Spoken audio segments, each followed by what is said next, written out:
प्यारे बच्चों, आज हम आपके लिए एक मजेदार कहानी लेकर उपस्थित हैं। आज की कहानी है सच्ची सुंदरता। बच्चों, एक बहुत घना वन था जिसका नाम था चंपक वन। वन के बीचों बीच एक नदी बहती थी। यह नदी वन को दो भागों में पृथक करती थी।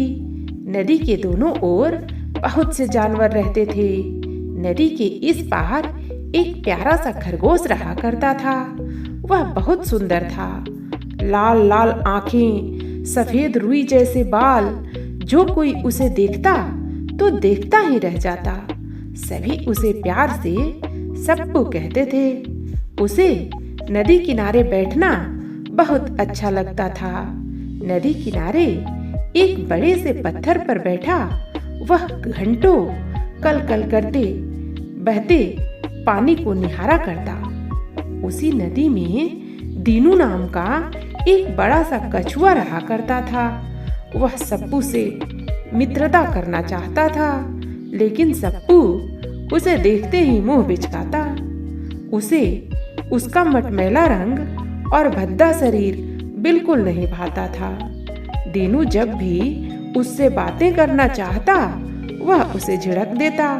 वह अक्सर ही उसकी खिल्ली उड़ाया करता, परंतु दीनू कभी भी उसकी बातों का बुरा न मानता।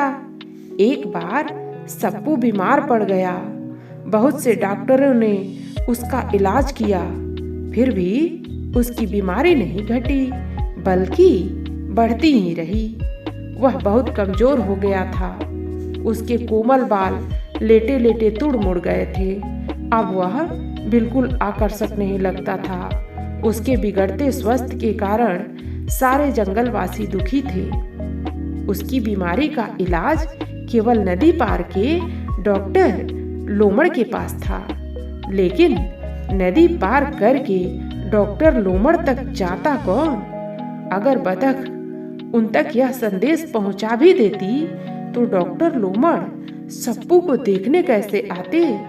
यह काम हाथी दादा पूरा कर सकते थे, लेकिन वह भी पड़ोस के वन में गए हुए थे। सभी परेशान हो उठे। यह बात दीनू को पता चली। उसने सोचा, चलो अच्छा हुआ, वह मेरी बहुत खिल्ली उड़ाता था, अब पता चलेगा बच्चों को। लेकिन उसका मन न माना। वह सारे भेदभाव भूलकर डॉक्टर लोमड़ को बुलाने चल दिया। वह अपनी पीठ पर बिठाकर उन्हें ले आया। डॉक्टर लोमड़ ने सप्पू की जांच की और बोले, अगर इसे 2-3 दिन तक और न दिखाया जाता तो इसका बचना मुश्किल था, परंतु अब घबराने की कोई बात नहीं। अब यह जल्दी ही ठीक हो जाएगा। इलाज कर चुकने के बाद दीनू उन्हें अपनी पीठ पर बिठाकर वापस भेज आया। उस दिन से वह रोज नदी पार करके दवाई लाता रहा, जब तक कि सप्पू पूरी तरह से ठीक न हो गया।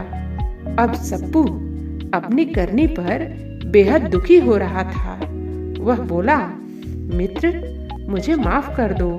मैं अपनी सुंदरता के घमंड में डूब गया था। आज मुझे पता चला है कि जीव की सच्ची सुंदरता तो उसके कर्मों से होती है। बच्चों, कहानी आपको कैसी लगी?